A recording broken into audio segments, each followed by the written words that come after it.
Efendimizin her sözü lal-ı güherdir. مامۆستا محەممەد فەتحوڵڵا گولەن لە دیدارێکیدا لەگەڵ کۆمەڵێک خوێندکار کە زۆرینەیان لە خانمان پێکات بوون ئاماژەی بە چەند بابەتێک کردووتی هەموو قسەیەکی سەردارمان دوڕ و گەوهرە ئەم فەرمودەیەشی بە هەمان شێوەیە باشترین کەسی ناو گەنجەکان ئەوانن کە وەک پیرەکان ژیان بەسەر دەبن ئەو گەنجانن کەوا ئاماژەکانی مردن لە چواردەوری تەنی خۆیان دەچنن ئەو گەنجانن کەوا کاتێک سەیری ژیانی دنیا دەکەن هەمیشە ژیانی ئاخیرێت لە بەرچاویان تەنی خۆی دەچنێت ئەو گەنجانن کەوا ژیانی خۆیان بە گوێرەی ئەمە دیزاین دەکەن خراپترین کەسی ناو پیرەکانیش ئەوانن کە گوێڕایاڵی هەوا و ئارەزویان دەکەن زۆر گوناهی گەورەی ئەنجام داوە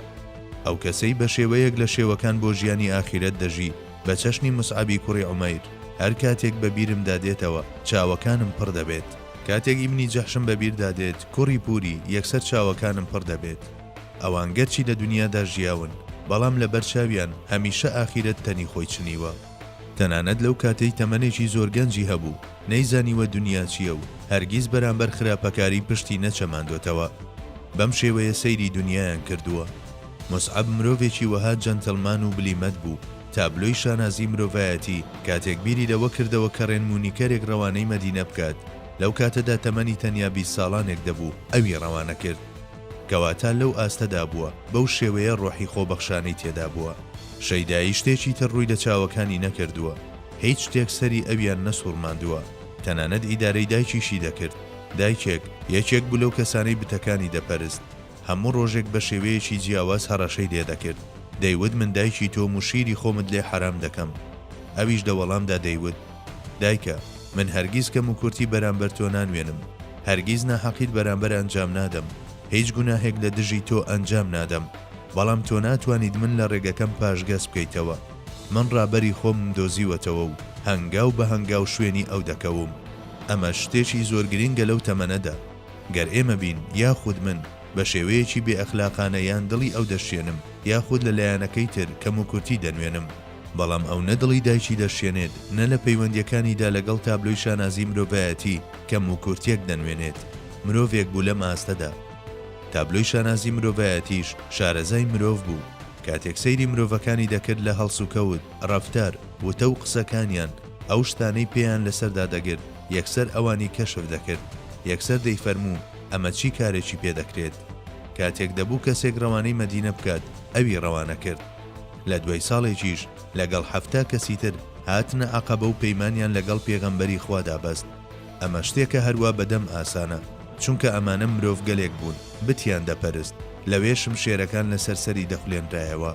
بەڵام ئەو بە بەرامبەرەکەی دەوت دابنیشە براکەم گوێم لێ بگرا گەر قسەکانت بەدڵ نەبوو هەرچێک دڵت پێی خۆشە ئەنجامی بدە گەردەنی من ئامادەیە ناتوانم هیچ شتێک بکەم بەم شێوەیە هەست و سۆزی 7 کەس لە ژن پیا و گەنج بەلای خۆیدا ڕادەچێشێت دەیان هێنێتە ژێر فەرمانی پێغەمبەری خودا پیری بەختیاریش ئەو کەسەیە ڕێگەی ئەڵڵای هەڵبژاردووە ئەو مەردەیە کە دڵی هەمیشە گەنجە و پێغەمبەری خودا و یارانی و باخچەکانی بەهەشتی بەسەر ژیانی دنیادا هەڵبژاردووە خراپترینی ناوپیرەکانیش ئەوانن کەوا وەک گەنجەکان ژیان بەسەر دەبن کەسانێکن گەیشتونەتە تەمەنی 60-70-80 ساڵ بەڵام هێشتا لە هەوا و ئارەزوەکانی ڕزگاری نەبووە لە ژێڕکێفی ئەودا هەنگاو هەڵدەگرێت هەرچێک بە عەقڵی دابێت هەوڵ دەدات ئەو کارە ئەنجام بدات باسی ئەم و ئەو دەکات گوێن دەدات غەیبەت دەکات بوختان دەکات کەسانێک کە وەک ئەو بیر ناکەنەوە تەنانەت گەر مرۆڤەکانیش بەرەو بەهەشت ببن ئەو لە بەرامبەریاندا دەڵێت وێران بێت ئەو بەهەشتەی ئەوانی بۆ دەبن بڕوخێت و بەهەشتی وەها تەختی زەوی بێت لە ڕاستیدا لایەنێکی گرنگی دین بریتیە لە ئەخلاق لە سوورەتی قەلەمیشدا وەک گوزارش لە ناوی سەردارمان خودا دەفەرموێت وئینەکە لەعەلا خولوق عەظیم تۆ لەسەر بەرزترین ئاکار و ڕەوشتی لە نێو کردەوەکانی مرۆڤدا هیچ شتێک لە ڕەوشتی بەرز چاکتری تێدا نییە ئەوەی لە ڕۆژی لێپرسینەوە قورسە لەسەر تای تەرازوو یاخود تای تەرازوو دەشچێنێت گەرکارێکی لەو شێوەیە هەبێت ئەوە بریتیە لە ئاکارە جوانەکان سەرداریشمان دەفەرمێت تەخەلەقوا بئەخلاق الله واتە بە چاکە و باوەش بۆ هەموو کەسێک بگرنەوە گەر هێندەی یەک دەنکە جۆچاکەی لەگەڵ ئێوەدا ئەنجامدا بێت ئێوەش ئەوە فەرامۆژ مەکەن کەوا هەنگاوێکی بەڕوودا هەڵبگرن گەر ئەو یەک هەنگاوی بەڕووی ئێوە هەڵگرتە بێت ئەوە فەرامۆژ مەکەن کەوا دەبێت چەندین هەنگاو بەڕووی ئەودا بڕۆن خۆگەر لەسەر شێوازی پیاسەکردنی ئاسایی بەڕووی ئێوە داهات بێت ئەوە فەرامۆژ مەکەن کە دەبێت بەڕاکردن بەڕووی ئەودا بڕۆن. ئەمەیە ئاکاری ئیلاهی. گەر بێ هیچ وچانێک بەم شێوەیە ژیانی بەسەر ببات کاتێک گوێ لە ترپەی دڵی دەگیرێت، گەر لێدانی دڵی هەموو کاتێک بە هەمان شێوە بوو ئیدی جێگەی باوەڕ دەبێت. کەسانێکیش کەوا دوێنێ بە شێوەیەک و ئەمڕۆ بە شێوەیەکی تر، سبەی نێژ بە شێوەیەکی تر دەبن، هیچ کاتێک نابنە جێگەی باوەڕ. ئەڵڵا شتی وەهامان پیشان نەدات. لە هەموو قۆناغێکی تەمەن و لەژێر هەموو هەلومەرجێکدا پێویستە هەوڵ و کۆشش بۆ ئەوە بێ کەوا ئازوخەی ژیانی ئاخیرەت بخەین. هەتا ئەو کاتەی مردن یەخەمان پێدەگرێت پێویستە لە ئیمان و زانستدا قوڵ ببینەوە، لە کاری چاکە و خزمەت بەردەوام بین. تابلۆی شانازی مرۆڤایەتیش کاتێک حەزرەتی ئەبوبەکریشی لەگەڵدا دەبێت لەو کاتەدا هیچ شتێکی لە بەردەمدا نابێت، بەڵام لە پڕێکدا وەک ئەوەی پاڵ بە شتێکەوە بنێت بەم شێوەیە دەکات. لەو کاتەدا دەچێتە خاڵێکی ترەوە و کاتێک دێتەوە سەرخۆی لی دەپرسن ئەی پێغەمبەری خودا ئەوە چیت کرد؟ لە وەڵامدا دەفەرمێت دنیا لە بەرچاوم بەرجەستە بوو، وتی من خۆم لە لای تۆ پەسەند دەکەم. منیش وتم تۆ ناتوانیت خۆت لە لای من پەسەند بکەیت. وتم بڕۆ. ئەویش ئاوڕی لێدامەوە و وتی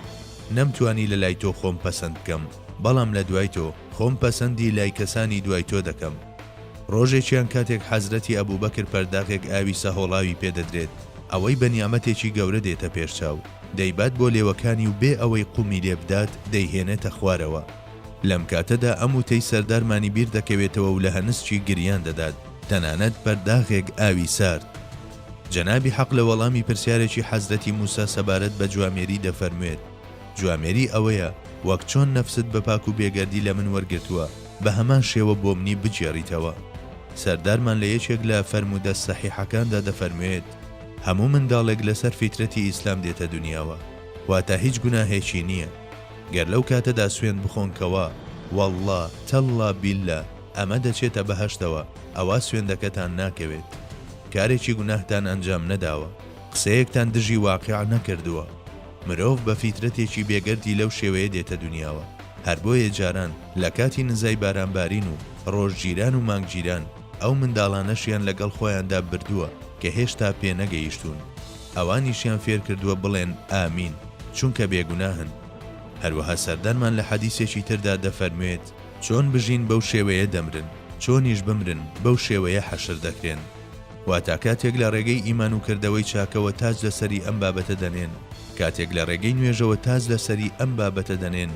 دیسان ئەو بێگەردیەی سەرەتا بەدەست دەهێننەوە. وەک حەزرەتی ئیمامی ڕەبانیش فەرموویەتی نوێژ بە شێوەیەک ئەنجام بدە وەک ئەوەی میعراجی کەسی ئیماندار بێت. هەر بۆیە دەبێت ئامانجمان ئەوە بێت وەک چۆن بە پاک و بێگەردی دەینە دنیاوە، بە هەمان شێوە بە پاک و بێگەردی بگەڕینەوە بۆ لای پەروەردگارمان. بۆ بینینی تەواوی ئەم وتارە سەردانی ئەم ماڵپەرانە بکە www.fegulankurdi.com www.hizmatkurdi.org